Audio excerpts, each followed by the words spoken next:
ഇതിപ്പോൾ ഇത് വേണമെങ്കിൽ പുറത്തെടുക്കാം.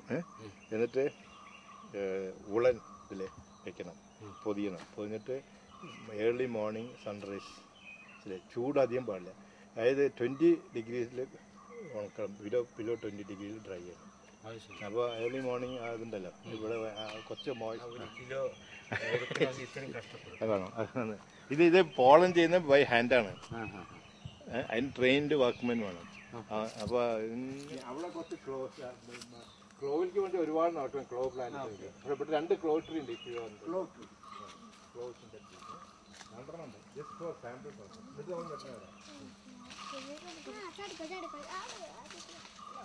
ഓരോന്നോരോന്ന് പിടിച്ചു നോക്കി.